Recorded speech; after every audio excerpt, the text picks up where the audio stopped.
Good morning. We're live on YouTube. It is Wednesday, Draft Eve. We're going to bring in our Facebook groups. It's Atlanta Falcons on SI and Scott Kennedy Sports, and we will be ready to go. I hope you are as excited for the NFL Draft as we are here. It's almost time, and away we go.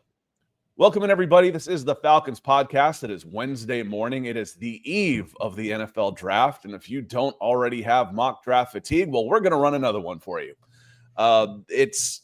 It's such an interesting draft because of all of the different levels of players. There's not a quarterback-dominated draft. That's where, I swear, Nick, that's where people say, oh, it's a really deep draft. All depends on, like, who the number one quarterback is. If it's, like, a really good quarterback, then it's a good draft. If it's not, then it's not a deep draft. Frankly, I see a lot of players 1 to 50 that I'm really interested in for the Atlanta Falcons, and we'll get into a bunch of those today. But how are you doing, my friend?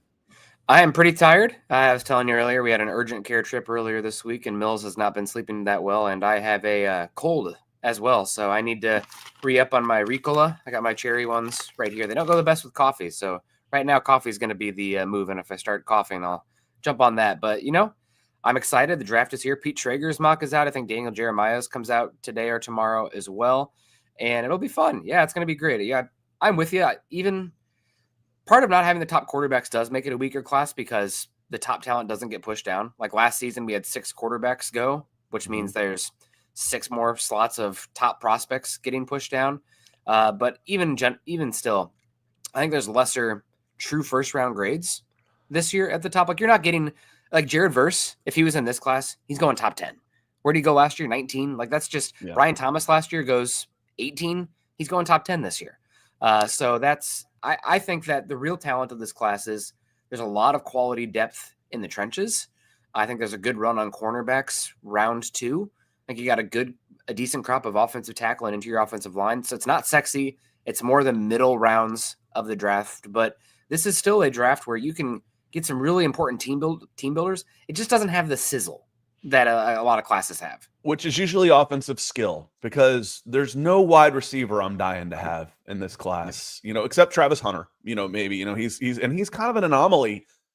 I feel like I don't know, maybe it's just so assumed that he's going, top 3 that there doesn't seem to be as much talk about him as we would hear in, some of the other guys. Like I felt like we were talking more about who's the Arizona kid last year from Ohio State.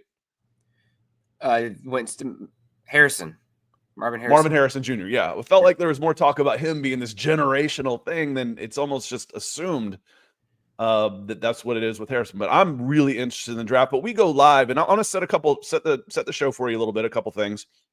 Programming note: I'm going to schedule the show for 9 p.m. tomorrow night. I plan on being here. Nick's welcome to join me. I don't know what his schedule is going to be. I didn't check with him because I'm going to do it anyway. I'm going to be here at 9 p.m.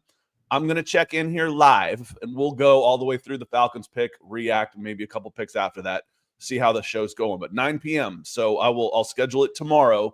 So make sure you've got, you're subscribed and you're following so you get that alert. Number 2, a couple things I want to get into today. Kirk Cousins kind of shocked everybody, even the Atlanta Falcons yesterday. We're going to run a mock draft, and I want to get into Josh Kendall's old friend from way back when I was doing college football. He was a Georgia beat writer and friend of mine and a good dude. I think he had just a spectacular mock draft for the Atlanta Falcons. We'll get into that one a little bit, but we go live every Monday and Wednesday for sure, every week, just because we like having the conversation with y'all. So I want to say hello to some folks that have come in nice and early, like Denver Luke. Good morning. Last mock today. Yes, it is. Probably not the last one I'll run. I'll probably run a bunch while I'm sitting there killing time. Happy Draft Eve from Austin. Another Austin's here. He likes Mikael Williams at 15. So do I. Whenever you run a mock, you're going to get some criticism, which is fine. I like it when it's a discussion, not, oh my God, that's the dumbest pick ever. Well, I'm not 100% sold on it either. Why did you do this? And why did you, and Nick, a phrase I've always used is like, hey, at least let me be wrong before you call me wrong. There is no right or wrong now with the NFL draft, with the players you're taking, because the guys could end up being superstars. You just never know. You can be wrong in your process Like if you're, singular on one player and you're kind of desperate now with the right lens, you can be wrong in the process. But I don't think from where we sit, but still get the pick right. But still get the pick right. Yep. Which is what matters. Yep. You'd rather have the right process over a long enough time because you're going to get more right then. But bringing it back to our conversation earlier, we saw the Michael Williams conversation topic there. Thank you for the comments, guys, and the super chat as well. But another aspect about the top of this draft is that outside of Abdul Carter, every single one of these top 4 edge rushers is a but kind of guy. Michael Williams, he's talented, but he was injured 2 years in a row, didn't really play out wide. Does he have enough juice? Jalen Walker, he's like really tenacious coming downhill, but he's a tweener. I mean, really outlier length. Didn't really play much actual edge, very short. Does he actually have like Nick Benito true like juice as a player? You have Shamar Stewart, built like Adonis, tested like crazy, has no awareness while playing, doesn't finish plays. And then you have Mike Green, talented, small school, multiple sexual assault allegations. So it's a weird class like that. And it's going to be really curious, 3 years from now, seeing how it stacks up. Hopefully it's not the 2013 class, right? That one's historically bad outside of like Lane Johnson. Every single pick is terrible. But there's talent. I'll just be really curious to see how it shakes up. But those top 4 edge rushers, I know that, I don't know how we'll talk about him, but McShay, he's kind of back in the fold now after being with Kuiper for a number of years. But he said that he expects edge rushers to come off the board early and often, and that people have been underrating the edge rushers. Some of these other players going up, he said, nope, 4 or 5 edge rushers, top 15 picks. So we'll see. Kind of balance things from last year, and that's what it came to. It's like, when we didn't take a pass rusher at 15, with our latest mock, I'm like, there's 4 guys I like at 15, and you just mentioned them. Carter, Jalen Walker, Michael Williams, and Mike Green. After that, there's probably going to be somebody else that I like better than, say, Donovan Ezeraku at 15. And Jahdae Barron was one of those guys at corner. Don't tell me you don't need a corner. Trade down works well for that, but the worst thing you can do is reach. The worst thing you can do is reach on a guy because you feel like you have to fill a need. That's the worst in the first round. Now, later on down the line, day 3, it doesn't matter. All those guys are kind of on a linear plane for talent, and you try and fill some needs, some schemes and stuff like that. But early, the worst thing you can do is reach for a need. That's how you end up with guys that can't play. Coach can play. He can play for us anytime. Says, morning, fam. Win the day. Good luck tomorrow. Thank you, Coach. Hope you are doing well. Appreciate the support, breaking the ice for us on the super chats. Larry says, what it do, fellas? Rise up. Well, it do good. Got our Lion coffee this morning. It's doing good. Mikey Daniels is here. Excited for the draft, but I have a pit in my stomach that the Falcons will falcon. It's all part of being an Atlanta fan, man. It's I admire Atlanta fans. Like I said, that's a green flag. You might not have the best judgment in the world, but you're loyal, and that means more to me. You've got to be loyal to be an Atlanta sports fan. There's not a ton of bandwagon hoppers down here in the South when it comes to professional sports. Curtis Case, good to see you. Master Kioski made it on time today. Well, welcome in. Glad you're here. Appreciate you showing up. Shane, good to see you again. Been following the Atlanta drafts for so long. Yeah, and I got back into this professionally. This will be my 5th draft. I'm right there with Terry Fontenot. So it was when I started covering the Atlanta Falcons again. I was director of scouting. I did draft and stuff a long time ago, but professionally, I'd come up through high school and college ranks for recruiting. So this is back in my wheelhouse, and I'm not going anywhere for this. This is it. I'm doing Falcons and professional sports and publishing and content providers until I decide not to work anymore. And this isn't really work. I mean, come on. This isn't work. This is fun. B-side rap reviews. Morning, fellas. Salute to you guys for last Monday's mock draft, because whenever the board first fell my way in mocks, I restart the mock. Yeah, wouldn't that be great? No. I don't like this board. You guys have to pick again. It didn't quite go our way, did it? But again, if I come out with Jahdae Barron, I'd look to trade down.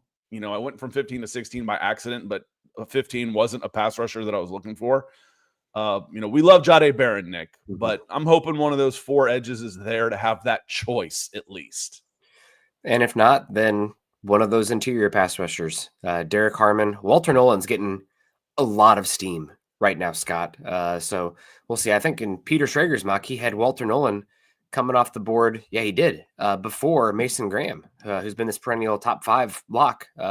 So we'll see what happens there. But there is, I would be shocked if, how many is that? 5, 6, 7, 8 interior defensive linemen in play with the first 15 picks. Do you think they'll all be gone the first 14? Probably not. So there's going to be one defensive line player up there for you. The question is, if you trade back, what does the board look like? I think at 15, you have a chance to take an edge rusher. If you're moving back multiple times, or 5 to 15 slots, the conversation probably shifts to cornerback, depending on the board. But you never know. Intro this. I'm going to look up the next question here. So intro this super for us and get started on it, Nick. Yeah, possibility of trading down from 46 rather than 15. That's certainly possible, but you're talking about an exceptionally smaller return that far down the board. Like if you're moving from 46 to 60, you're getting a 3rd round pick and maybe a 5th this year or a future 4th, where 15, if you move down, if you ever see like the graphics, there's not a chart of it, but it's more of a table. But like the points, the farther you get from 1, there's an exponential decline in the value of the picks. So this season, 46 might have a little bit more value. And if you got to get picks where you can get them, I understand if you didn't do that this year, but you're going to get a lot less return compared to moving off of 15. We don't talk about it enough because you're hoping that Rook ends up being that guy. But I don't think the Falcons got very good value last year when they traded up within the 2nd round by trading a 2nd and a 3rd. That 3rd was probably in the 70s. I don't know for sure. I don't remember for sure, but it was a 2nd and a 3rd. They traded their 2nd, 3rd round pick. Might have been farther because it wasn't theirs. That was the one they made. Did they get that for Julio, or was that the Calvin Ridley trade? Was that the Calvin Ridley pick? It was Jacksonville. But they traded a 3rd rounder to move up in the 2nd. That seemed expensive. That seemed like it was high. When the Falcons moved back 4 or 5 spots with the Broncos in 2021, they got a 4th out of it. So, that's kind of what I'm looking at. If you go back from 46 to 50 and you pick up a 4th, that sounds good to me. Maybe even a high 5th, maybe, or in a 7th, but it's definitely a possibility. So again, I thought the Falcons, if they could recoup that trade and get a 3rd out of it, yeah, I'm moving down from 46 to 55, 60 somewhere. I'll move down a few spots if I can get another 3rd round pick out of it. So everything's on the table at this point. We sound strange. It's not just 15 that you're looking to move down. There's going to be options all through the draft. Trenton, he says, trade back for Jahdae Barron, the corner from Texas, and then to get your in the 2nd, then get your edge / defensive end / defensive tackle, and both are starters. Jahdae Barron is available. I'm like, well, he might not be available, but he might be. And I'm trying to find where Barron went in Pete Schrager's, and I still haven't found him. I'm all the way down to 20. He went 16. Did he? He went the very next pick, so I passed him. He went 16 to the Cardinals. Okay. Control F. It's a miracle. No, it's hard to scroll and click, and that's why I need you to go on a rant while I'm searching. But Jahdae goes 16, so I don't think you can trade down very far and still get that corner. But there are guys at 46 that seem to be available, Nick. Whenever we do this, it seems like there's 3 or 4 corners. From Ravel, Hairston, Amos. One of those guys ends up being available at 46, where sometimes when we do this and we go edge, it's kind of like, there's no pass rusher I really like anymore at 46. Those guys are all gone. Yep. So for me, it goes edge if one of the guys you're like at 15, and then corner in the 2nd seems how the board lines up, but we'll see. But the Falcons did do a good job of adding fieldable players at cornerback. So it's very possible with how thin the cornerback crop is, you get a run to start day 2. All it takes is one team, and then somebody's like, oh, bleep, we got to go up. We think we saw it last year. There was 3 cornerbacks in a row and like pick 39 through 41. The Eagles traded up for Cooper DeJean, and that started a little run on that. So it could be where those three you mentioned are gone by 46. But guess what? You'll have options at another defensive lineman, potentially linebacker as well, safety. So it doesn't have to be corner. It's just cornerback's a little thin this season overall. And maybe that's when you trade back. Also, you talked about earlier the trade back option. You can go with one of my favorites in the class, Jacob Parrish at Kansas State. You got Noel Williams out of Cal, as Azare Thomas. He's a little bit scheme specific, but one of the youngest players in the draft. But I'll be curious to see how that trio you just listed comes off the board, Scott, because that would be the dream. I think the dream right now would be Mike Green with Chavone Ravel. Savone, there's the H is silent. Savone Ravel, but that's why I just said Ravel. I'm like, I still can't remember what Nick has told me on that one. Savone. I mean, it's going to be one of those things. I don't know if you remember the Broncos story this year, but it was Tyler Batty for a long time. Beatty, yeah. It's actually a bidet. I've just never corrected anyone. It's like, well, bleep, come on. But we got Chris Walker. Bajan did that too, though. Bajan Robinson did that too. It's actually Bajan is what it was. And now you were like, wait a minute, what did he used to call us? Now we're used to saying Bajan. Chris Walker, another long-suffering Falcons fan. He says, if we screw up this draft, we're in big trouble, and they need to test water in the Falcons facilities at Flowery Branch. Matter of fact, just go ahead and test it now. See what's in there. I don't want him to blow it this time around. Speaking of Flowery Branch, it's on the top of the show, and then we'll move on. Kirk Cousins shocked everybody, including those at Flowery Branch, by showing up to voluntary workouts, reportedly. There haven't been any pictures or anything, but reportedly shows up for voluntary workouts. Kind of shocked everybody. Now, my initial reaction was, I don't even know how to predict anything about this team anymore because they don't do anything that's logical. They just rarely do it. I needed George Costanza this. What makes sense? Okay, I'll do the opposite because that's what the Falcons have historically done. What was your initial thought? And then I'll give you mine after I had time to think about it, about Kirk Cousins coming to being their first day of voluntary workouts. He's going to get his money, and he's going to play good citizen. That's the wrong word, but good teammate, and be a participant through the things. I don't think he's going to leave with total ill will. I mean, after taking Penix, it is what it is, but I think he's going to get his money and go through the process, and he'll eventually be out of here. I think we'll see it. I think it's going to happen Saturday, Scott. That's what Mike Garofalo basically just said. He goes, after the first round, I think something could happen then. It'd be nice if it ends up being a day two. I don't expect a day two. Again, I'm a pessimist. I'll flat out admit it. Cynical as hell. I've earned it in being in the South for 50 years, being an Atlanta sports fan for 50-something years. That I've earned it. But I've said, if they can get a day three and $10 million, I think that's about what they can hope to get out of this. The report was from Adam Schefter that they're looking for $20 million, which means they won't get it. And, maybe they hold on to him. Now, my second thought on this, after I had time to think about it, was, wait a minute, this was a masterful move by Kirk Cousins. What's everybody talking about? We got the draft coming up here. We got a new quarterback, new jersey numbers. What dominated the news cycle yesterday for the Atlanta Falcons? Kirk Cousins. By showing up, by doing what was unexpected, Kirk Cousins became the biggest news cycle and the biggest story in Flowery Branch, which tends to piss people off that are like, man, I'm working my ass off here. And all they're doing is talking about this old guy quarterback who doesn't want to be here anymore.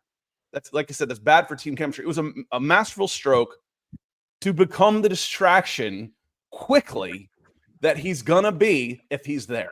That was my cynical, and frankly, my cynical views are usually right. That he became the distraction by showing up rather than doing what was expected. By showing up, he put himself back in the news cycle and became the distraction that he would be if he's on the Atlanta Falcons. That was my second thought on that, Nick. I'm just ready for it to be in the past. Me too. Trade his ass. Let's get done with this. Somebody, please. Yeah, for everybody. Yeah. So it'll happen. I mean, Aaron Rodgers out here as well. Just like I'm tired of him. Like it's enough. God bless you. I'm ready to. The draft is about the future and the promise, and we're talking about some has-beens at this point. So said from a has-been, but I don't worry too much about Aaron Rodgers. It's like Aaron Rodgers doesn't really owe us anything. He can do what he wants. Kirk is. Those guys are still under contract. They're still employed. Aaron's not even employed. I can ignore that one a lot easier than I can ignore Kirk Cousins. Yeah, I tire of Aaron Rodgers' whole shtick, and it's like, oh, we're gonna have breaking news today, and he talks about, I don't know. Yeah, but did Aaron Rodgers say we're gonna have breaking news? Again, that's everybody. That's our fault. Yeah, I think that's our fault. That's Aaron Rodgers is on his own timeline. Do what you want. That's our fault as media people. Yeah, I'm sure there's two to tango there, but I tire of both of them in that regard. I'm ready to turn the page and see what's new. The draft is springtime, flowers bursting out, and they're on their last leg for sure. So we'll see what happens here. I do see this super chat here from Lance. Lance Rendar, $4.99. Thank you so much, Lance. Appreciate the support coming in here. Keeping the lights on. As Scott says, keep the forehead nice and shiny as well. Get me a haircut. They're expensive out here in Seattle. Gosh. Says draft thoughts. I think trading down is a bit risky in the first. Depending on how far we move, if there's a run on edges, we could end up empty-handed. My thought on this is that if you have one guy way high and away left on your board at 15 that's like a different player than everybody else on your horizontal board where they break it up by tiers, there is risk there. Probably should just take the guy at the end of the day. But even if the top 4 edges are gone, you're going to have talented options still to fill out this roster. You have so many needs. And as much as we, zero in on the rankings, when you look back in hindsight, it's pretty mishmash once you get beyond the first 6-7 picks, right, Scott? I mean, the guy you get at 40 hits about as well as the guy at 20 a lot of times. So even though we see what the board is and we're very zeroed in on it, I think you have to appreciate that there's a lot of variability and variance, and there's no sure things in the draft, especially the further you get from one. So even if you do trade back and those top 4 edges are gone, you're still going to have a chance at probably an equally hittable player at, say, 23 for this instance compared to 15, even if it's not one of those edges. And you have plenty of needs on this roster where it doesn't have to be an edge. Edge makes sense. Yep. It's the blinking red light. It's a deep edge class. I think there's as many as like 24 edges could go in the top 100 as Scott messes with his hair. But yeah, look at the alfalfa on this cowlick back here. So, Lance, it's all risky. Staying at 15 is risky. So there's always percentages. And, I remember in one of my math classes when I was in high school, it's like, okay, if your airplane part is 99.9% effective, that sounds good, right? Yeah, that sounds good. Okay, well, how do you calculate probability? Well, you take 0.999 times 0.999. Okay, so you multiply them. If there's 10,000 parts, you take 0.999 to the 10,000th power. So you multiply 0.999 times 0.99 10,000 times, and you end up with like a 60% chance of failure. So you're like, no, 99.9% is not good enough because you're almost guaranteed that one of these parts is going to fail. So if I've got a 60% chance of hitting at 15 and a 58% chance of hitting it at 22, but I've got a 40% chance of hitting with the extra second round pick I got, when I multiply those two together, my probability of hitting is actually a lot better than just the first guy. So there's always a risk. And I know it's too much math and probability, Scott. I get it. But I'm a math guy who was good in sports. It's gotten me to where I am today. If I was a better baseball player, I might have been Billy Beane at one point, because I agree in both sides of things. It's always a risk. Now, depending on what is offered at 15, and I don't expect it to be a lot because there's a lot of teams trying to move down, there's 4 edge guys that I would take at 15. Abdul Carter, Jalen Walker, Mykel Williams, and Mike Green. After that, I'm looking at another position and I'm listening to calls. Those are the guys that I'm sitting there thinking, at edge, I'm not coming down at 15. Yeah. For me, it always depends on the offer. Like if somebody's offering. It always depends on the offer. Yep. So we'll see. And I'm still interested in Shamar Stewart from where I sit. But he's one that I'd have a lot more information on at this point. I have unanswerable things from where I sit. If he's a complete knucklehead and disengaged in practice and whatever, I get honeypotted by those freak athletes like that, Scott. Yeah, there's going to be options, no doubt. So it is interesting that in Pete Schrager's mock, I don't know if we've mentioned it yet, that I saw in the chat, he has the Falcons going linebacker, Jihad Campbell, who is a heck of a prospect, all the same. The big concern with him is he has that shoulder injury. That who knows how long that's going to take him to come back. And with a position like linebacker, if you're missing rookie mini camp and OTAs and everything, that's hard to come back from. Could it end up being a lost season for a regime that needs results now? I don't know, but I love Jihad Campbell as a prospect. I mean, considering where the NFL has gone and how different it is from the college game, Scott, you just aren't getting guys of this body type that the NFL craves coming through the college ranks. It's a lot of 6'2", 215 linebackers now because it's these wide hash marks, RPO defenses or offenses. It goes back to the 80s. Yeah, it goes back to the 80s of Jimmy Johnson and the Miami Hurricanes. He says, I'm gonna take defensive ends and make them defensive tackles. I'm gonna make safeties and make them linebackers. I'm gonna take corners and make them safeties, and I'm gonna put freaks out at corner. And that's gone back a long ways, and then it cycles back to where the power running game, when we're running down your throats. So we're in that. I think we're back into that, Nick. The power running game is starting to come back just a little bit. It definitely is. I mean, when you have guys like Sean McVay leaving the outside zone and running duo with 330 plus interior offensive linemen, things have changed. But the point still stands. The college game is so different than the NFL game. It's one reason I'm like, I'd be willing to bet on Shamar Stewart. I always get Shamar Stewart and Shamar Turner mixed up because what he's asked to do in college is not going to be what he's asked to do in the NFL. It's a totally different ask and assignment. I mean, how many true dropbacks do you actually see at the college level? Not many. It's not a condensed game. So the linebacker, back to Jihad Campbell, he actually is, 6'3", 240, can come down. Still got to work on the instincts and processing, but the actual ability to come 5-tool linebacker, right? Blitzing, sideline to sideline, zone coverage, man coverage, gap filling. He can do that.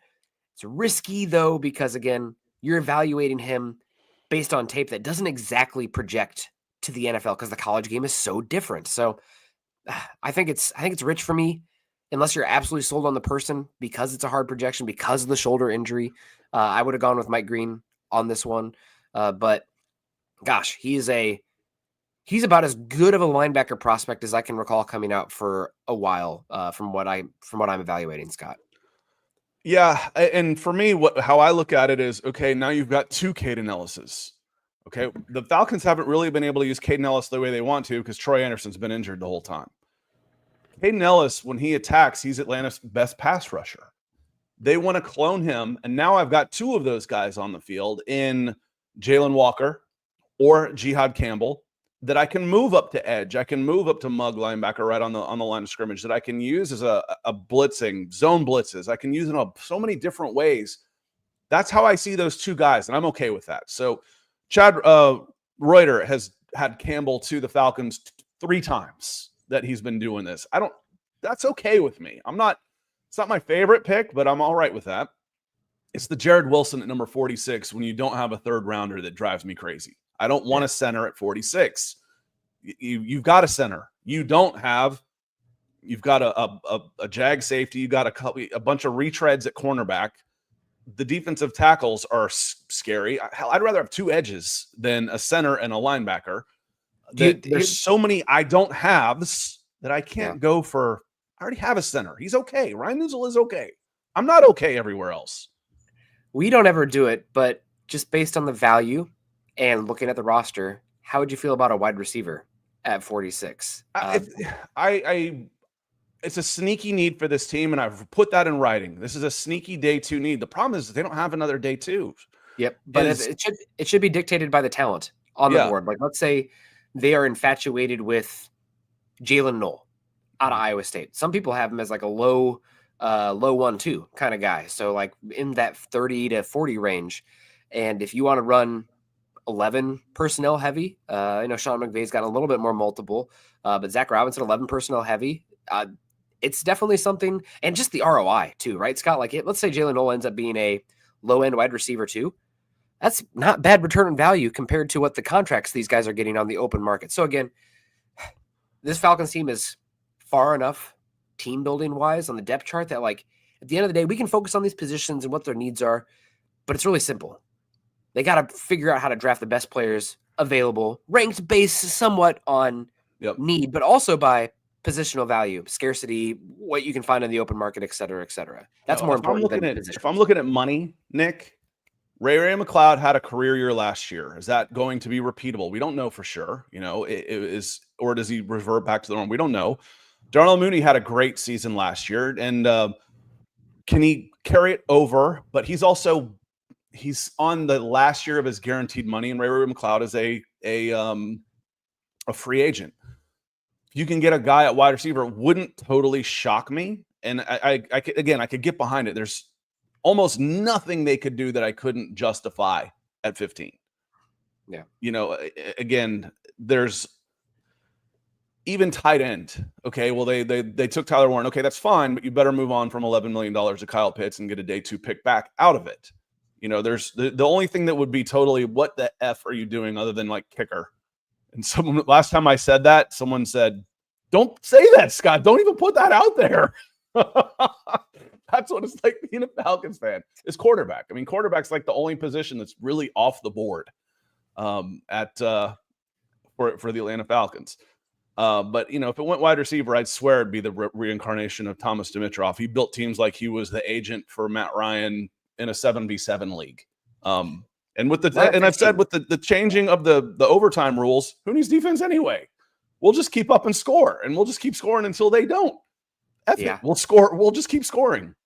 Yeah, and I think at 15 in this class specifically, it doesn't make sense for a wide receiver, unless Travis Hunter falls and you play him a wide receiver. That's a different thing. But Travis Hunter is always the exception to the rule in these conversations.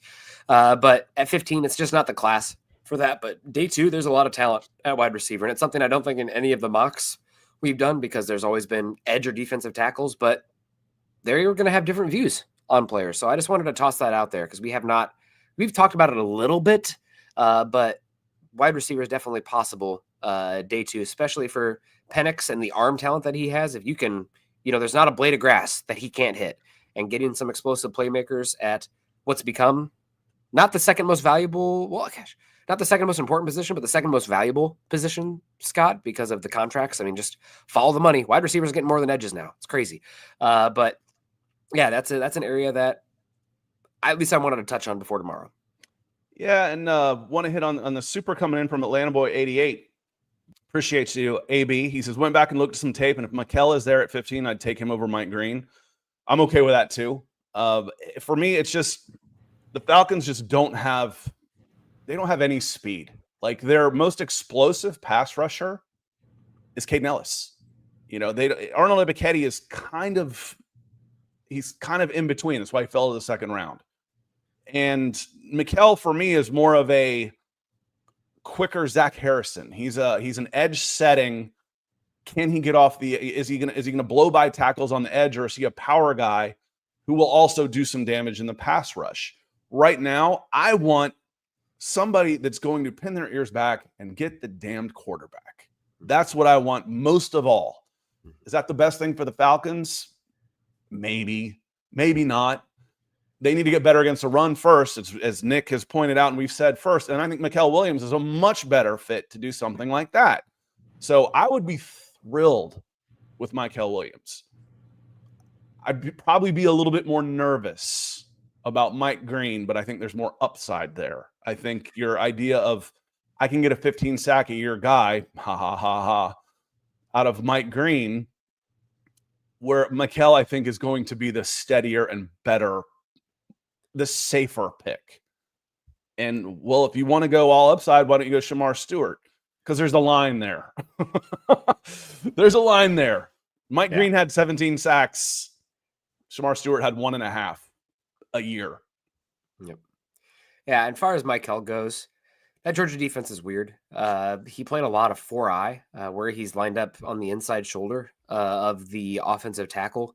That's not really going to be his full-time role in the NFL. Again, the college game is so weird, and what Georgia does is weird, but I see more 7 technique, hand in the dirt, with the ability to rotate down to 5 and 4-eye, depending on what your pass rush looks. Zach Harrison is not a bad comp, Scott, but he's a much better athlete than Zach Harrison. I mean, you look at his profile. I wish we had the jumps. That's one data point for me, Scott, from Mikel Williams. That's like, man, I wish I could quantify that. But for being 6'5", 34.5-inch arm length and running really a decent 40 for his size, and especially the 10-yard split, which is the most important next to the jumps, which I wish we had, but all kind of a comparable to like a guy like Nick Bosa, right? Is Nick Bosa not athletic enough to be an edge rusher? No, but Nick Bosa has a bag of pass rush moves. Like Mike Hill can get there. There's some projection, but again, it's always with all these guys besides Abdul Carter, it's but for each of them. But the comparison I've used for Michael Williams has been DeMarcus Lawrence, who was never really a perfect 1A pass rusher in the league, but could play 3 downs, could be a pocket cruncher, really good on first and second down, setting the edge, could do rush games with him as well, twists and stunts where he's coming in hard.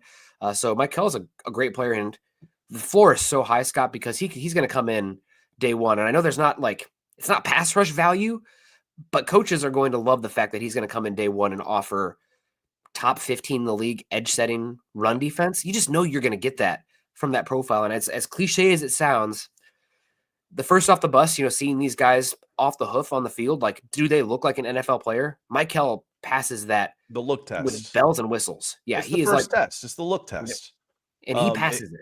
You see it in baseball a little bit. It's not as important in baseball, but our leadoff hitter looks like a 5'10" guard, offensive guard, and then he puts one in the gap and takes off running. You're like, holy cow, that's a 5. Well, he's probably about 5'8". That's a 5'8", 200-pound running back. Is who he is. Oh my God, he can fly. So you're never sure on that. Ebiketie, Terry, and you're hoping this. He's in a contract here. He says Ebiketie is coming along. Really expect 8+ sacks out of him next year. And again, I'm okay hearing that about Ebiketie. He's had 6 and 6 in the last 2 years. Fourth-year guy. He's been healthy. Had 6 sacks in the last 9 games last year. Who I don't want to hear this about is the expect word is Braylon Trice. I don't expect anything from Braylon Trice. If he delivers, awesome. But as far as, a day 2 edge, a 3rd-round edge rusher coming off a knee injury who's never played in the down, you're hoping he gets out there and can provide some serviceable snaps and then take the next step in year 3. Ebiketie, we'll see. He had 6 in 2023. He had 6 again in 2024. I think he would be a good 3rd rusher out there. I think we need to go edge here is where we need to go on this. Let me see here. Michael, here's a longer question, and I don't want to spend too much time on the draft. Sometimes I feel like we rush through our mock draft, but these are such good questions. He says, do you think we should have committed to a full rebuild 3 years ago instead of trying to win in a mediocre division? Now we could have been the powerhouse for the next 5 to 8 years. They did. The 2022 they did commit to that. When you're jettisoning Deion Jones' contract, Julio Jones's contract, Matt Ryan's contract, and then you went and you had, 21, 22, 23, 3 straight top 10 draft classes. And in 23, you had a bunch of free agent money. You get Calais Campbell, you get Caden Ellis, you get Jesse Bates, you get David Onyemata, all hits. They did. They committed to a full rebuild. And 2023 was the year. Problem is, they didn't have a quarterback. They went in, they handed the job to Desmond Ridder, and he wasn't good enough. And it cost Arthur Smith his job. So they did. 2023 was supposed to be the year. Now they're doing it again because 2024 we don't have enough defense. There were problems with coaching, a couple games here and there where they could have gone one way or the other, and this is a 10-7 team. There were a couple inexcusable losses last year. Now you're wondering, is it another 3-year rebuild where they're pointing to 2026? But 2023 was the year, Michael. That was the year. Yep. And Michael, interesting profile picture there. I'm curious. I know that's like a Dragon Ball Z reference. So that's probably over Scott's head. That's fine. But interesting picture. Would be wondering the story on that one. Thank you for the comment over on Facebook. ATL Jet Jones 11 says, good morning, Nick and Scott. Ready for pass rush? Yeah. Falcons are going to add pass rush. We talked about it earlier. Those top guys, Scott, but the depth of the edge rushers too is great. I mean, could the Falcons trade down to 30? There's a lot of talk of the Bills maybe wanting to move up. They have 2 round 2 picks, Scott. Could James Pierce be in the conversation? He's fallen out of favor because of some he's kind of his own person. I don't know. We'll find out more, but he's definitely one of the top, like talent-wise, he deserves to be in the discussion with those guys that we've been listing, but he's been kind of blackballed. We just kind of accepted it for what it is, but he's definitely in the conversation if they trade down there. I really like JT Tuimoloau. I know that Jack Sawyer gets like more of the hype, but JT is going to be in the league for 12 years, Scott. I mean, you talk about, again, the size profile, the power element, the run defense. He's a 3-down player. You'd love to have, a little bit more juice off the side of him, but he's table setter. Landon Jackson, really interesting profile. Nick Scourton, your guy Femi Oladejo, Ashton Gelati, who I love. Pair JT Tuimoloau and then trade up, or if you've already traded down, get Josiah Stewart from Michigan, who's smaller, but just an absolute spitfire rusher. So it's a really, really, really deep edge group. Now, is that what the Falcons need? The Falcons really want that, 10 plus perennial guy that you can set and forget. This might not be that if you move on, if you don't take one at 15, but you can get something in the aggregate still as well. So there's plenty of options. Jet Jones, good morning. Scott and Nick, ready for pass rush? Me too on this. So we'll see. Triple A Dr. Pepper says, basically, I'll wrap this up. Says stats don't really matter in college because it's a team game. When looking at this, and I agree, but there is a balance in there. If I've got the quarterback at Houston for the Houston Cougars and he throws for 6,000 yards, or who was Zappy at Western Kentucky or whatever, throws for 7,000 yards and 80 touchdowns. Yeah, but I watched him throw. He can't throw. It's like, relatively speaking, for an NFL arm. Yeah. It's this guy's got a .0 ERA, but he throws 75 miles an hour, and he was playing against, little league guys. Okay. That's not good enough. There's still going to be some weight in there. And for me, the Shamar Stewart's production was so bad, regardless of scheme or whatnot, that he's off the board for me at 15. I think, again, you need somebody that can play right away. And that's not Shamar Stewart. Well, he wasn't asked to do this. He wasn't asked to do that. Okay, well, he's going to go and come and do all that stuff his first year in the pros against professional level offensive tackles. I watched him in the Senior Bowl. He couldn't beat college seniors off the pass rush. So I don't want him that early. I would love to be an 11-6 team coming off the playoffs, drafting at 25 and take him there. That would be awesome. But they need somebody that can come in right away. Let me see here, and I don't doubt that the coaching at Texas A&M was crazy. When you've got all these guys, you got 3 or 4 guys on the defensive line that are supposed to be big time, and they can't play defense. Yeah, you got Stewart, big recruiting guy. Walter Nolan leaves, and all of a sudden explodes.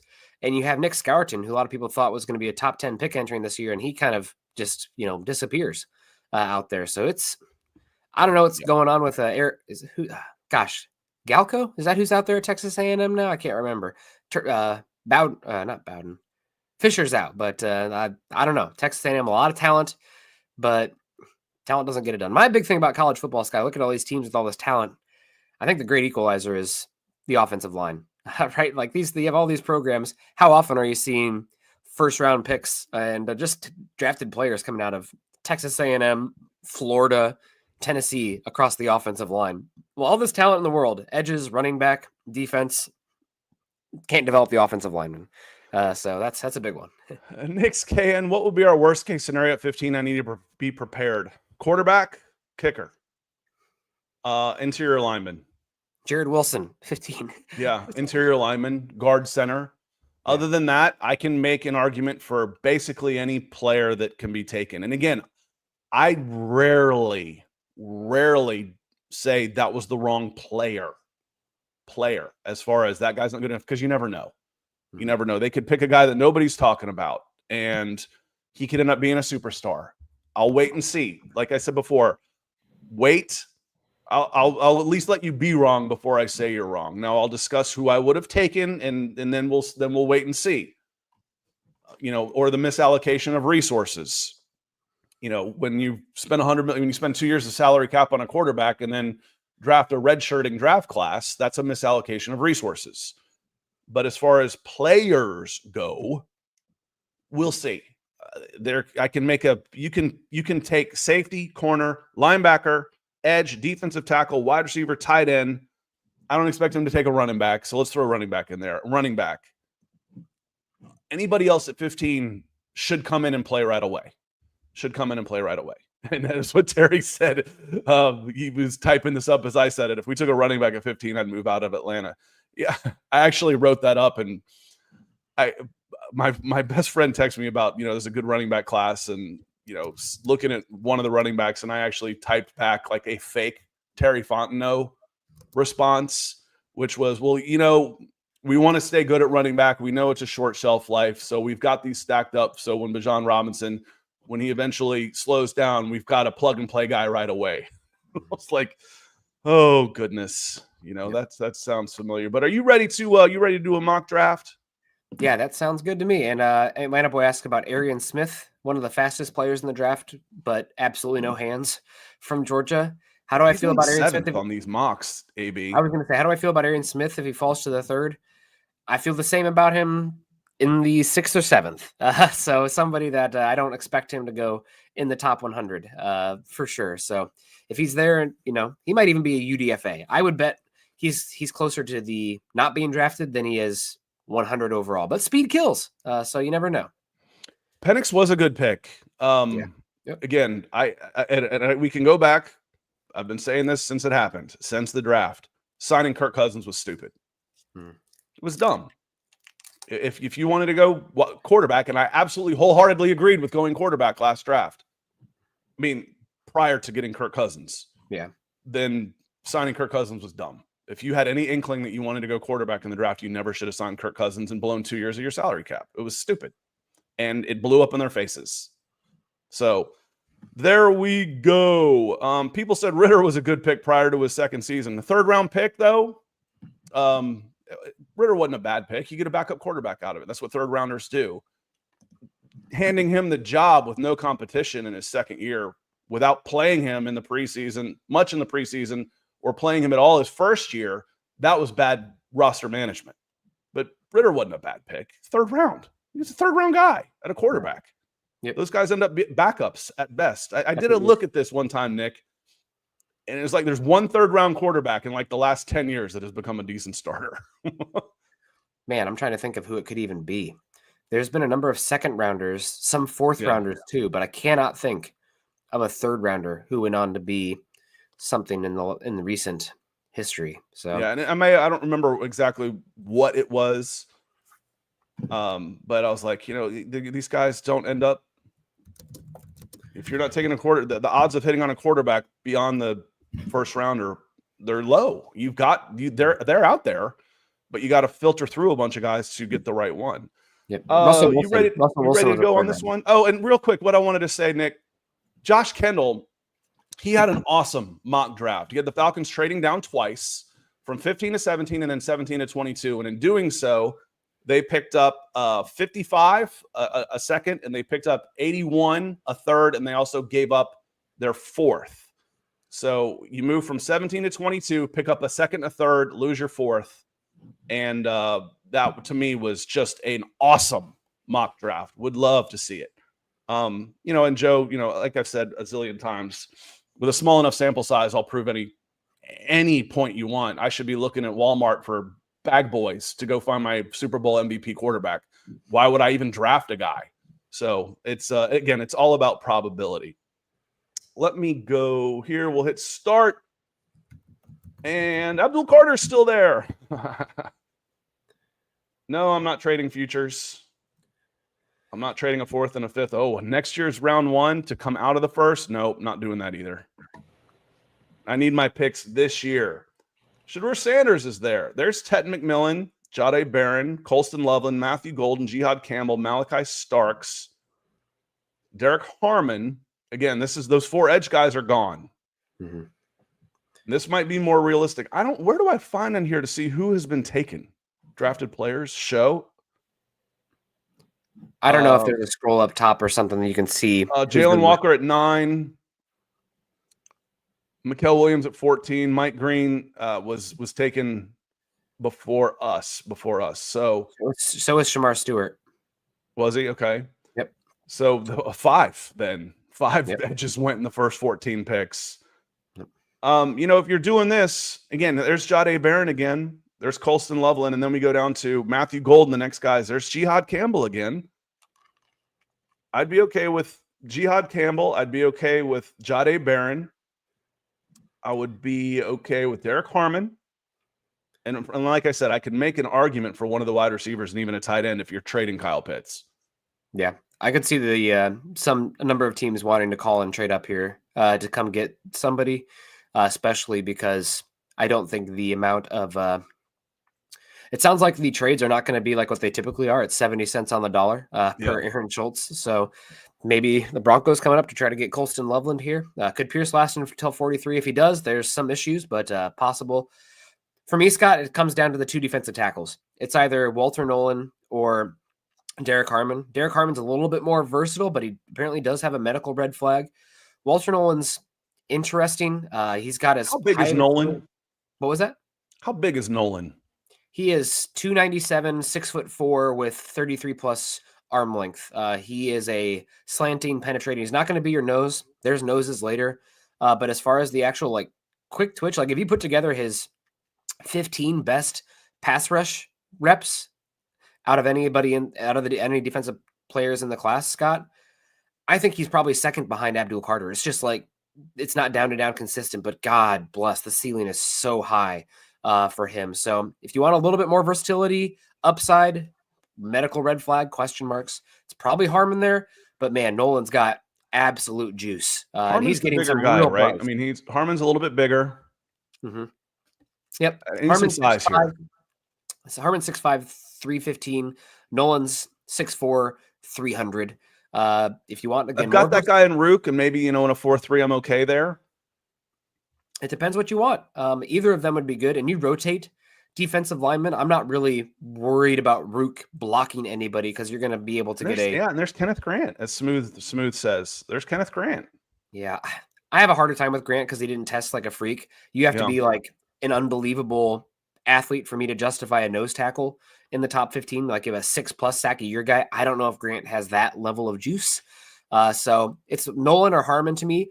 The wins right now, Scott, would say that Harmon is going to go off the board, or not Harmon. Nolan's going to go off the board first, and Harmon could slide a bit because of that medical stuff. We'll see. Let's go 4-3. This team's built for a 4-3 right now. They don't have a ton of edge rushers, but they've got some big defensive linemen. If I go Taquan Graham, I go Zach Harrison, Ruka Roro, Brandon Dorless, David Onyemata, and now I throw in a Walter Nolan. That gives me a 6-man rotation across the 4. And I like that. Now I can use I can run a 4-3 linebackers. I can do some other things. So why force 2 edges out there if I don't particularly like them? I would give a real hard thought. We did this last time. I'd give a real hard thought to Jahdae Barron, and then I'm choosing between and Jihad Campbell again. We've talked about him, but we're gonna go big guy here. We're gonna go defensive lineman. We can go Harmon or Nolan. Which you want to go Nolan, Nick? We've done Harmon before. Let's do Nolan this time. Okay. I think that he's got. And we'll try and those in the comments. Yes, I realize Perea Jerry was an undersized defensive tackle who was a reach in the first round. Walter Nolan's not a reach in the first round. Perea Jerry was. I scouted him from South Panola High School, and that was not a great pick for the time for the Atlanta Falcons, and it proved to be that way. We're not doing that trade from the Steelers. All right, now we come back again. Here's our corners. Here's a big defensive tackles again.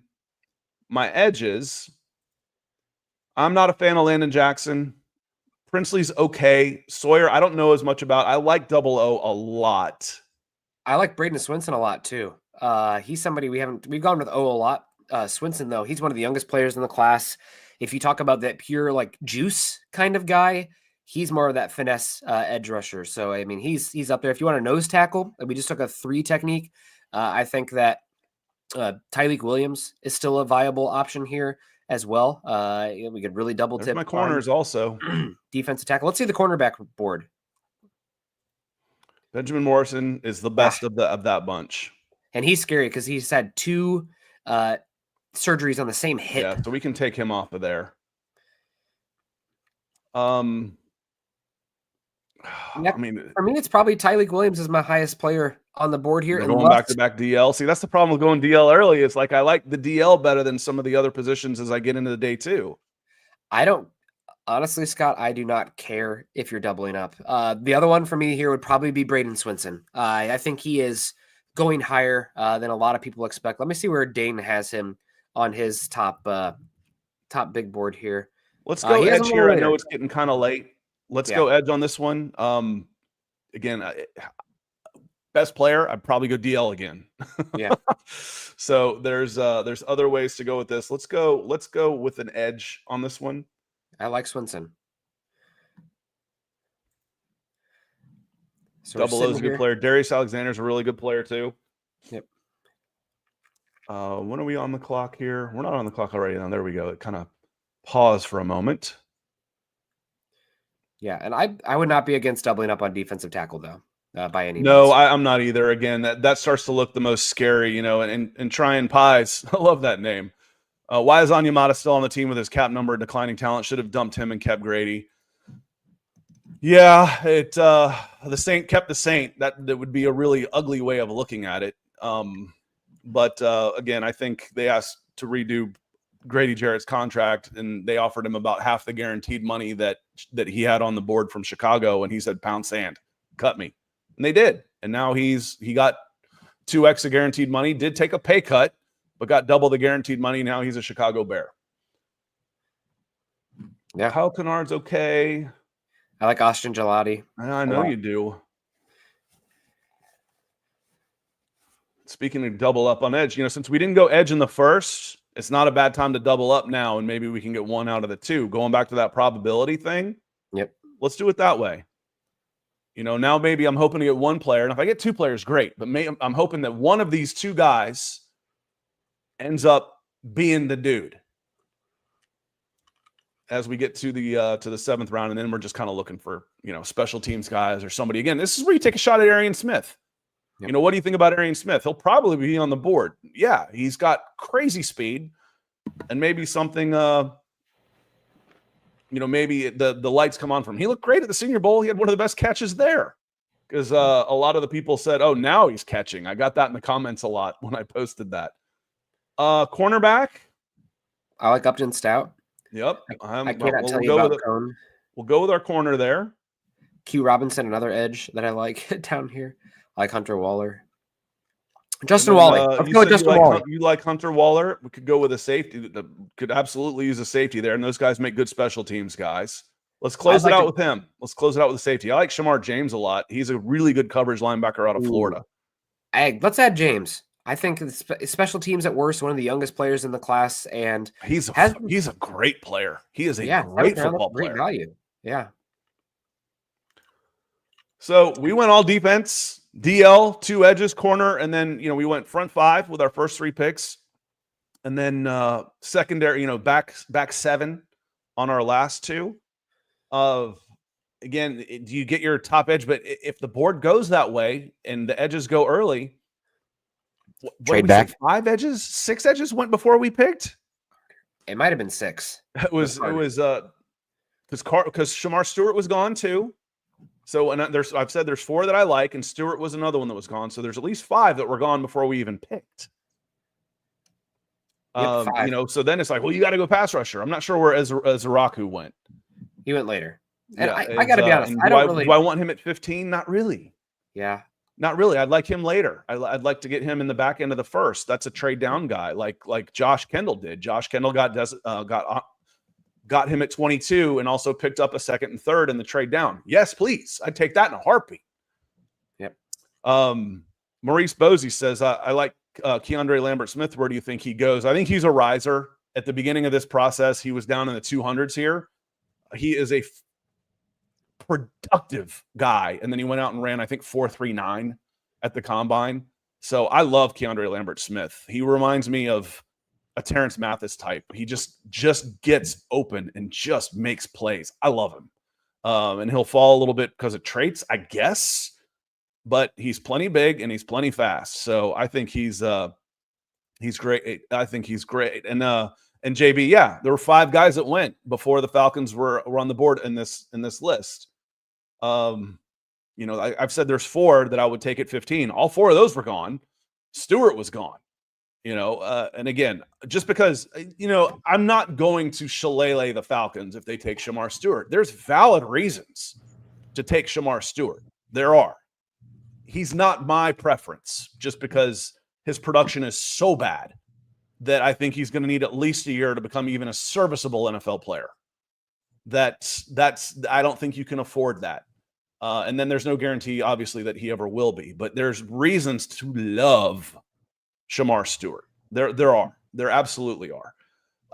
Let me see here. And Michael Ronquillo coming in, speaking of what we love Michael Ronquillo coming in, closing us out with a hot pink super chat. Great show today, Scott and Nick on the Falcons podcast.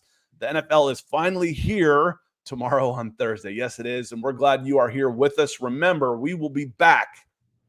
At least I'll be back. The Falcons podcast will be back Thursday night, 9:00. We'll run you right through the Falcons pick, have some commentary on it, and then we'll be back on Friday morning to talk about possible day 2 guys as well. That's the plan, Nick. What do you got to close us out with here? Wish me luck the next, whatever days with Mills being sick and me having a cold. I got to make a run to Walgreens or somebody to get some more tissues and cough drops. But we're alive. Build that immune system, dude. Someone in the comments once said, it seems like every time we say hi to Nick, he's getting over something. I'm like, that's part of having a toddler. And he up until about 3 years old. And then you're okay for about 2 years. And then their first year of kindergarten, they bring back some form of the plague also. Yep, it's been a lot. The other thing is he's sometimes a picky eater, and he will present me food. It's like I'm taste testing for poison, and sometimes it's something he's already nibbled on. I'm like, oh yeah, Dad likes it too. So I've just accepted that whatever germs he has, I have, because I am definitely eating what he does. Already been chewed. So appreciate it. It's going to be a fun week. I'm excited to see what the combine brings. I'm a little sad, honestly, Scott, because I know that a lot of people say they wanted to get here. They want the time to end. I just know how dark and desolate the time between the draft and week 1 can be. Now, granted, it's summer. Get outside, enjoy yourself. It's a little preeminently sad that it's going to be over already because I love it so much. I've got BravesSI.com too. So everybody make sure you're watching my Braves content on SI.com/MLB/Braves, BravesSI.com. We're going to get out of here. What happened yesterday, Scott, with the Braves? They put in some relievers and blew it to the Cardinals. Oh, okay. Had to put on my Cardinal hat the day before. I think the guy got out by the ball without getting the ball out of the batter's box. We're not very good. We're not very good. I think the Braves are 8-6 since their 1-8 start, so they've turned it around a little bit, and hopefully Ronald Acuna comes back and gets going. We're gonna get out of here. Thanks everybody. Appreciate our super chat superstars, including the coach. We Sound Strange, Trenton, Lance, AB coming in a couple of times. Jet Jones, and finally the closer, Michael Ronquillo. If you want to keep talking draft with Nick, head over to youtube.com/milehighhuddle. Otherwise, we will see you tomorrow night. It is draft time.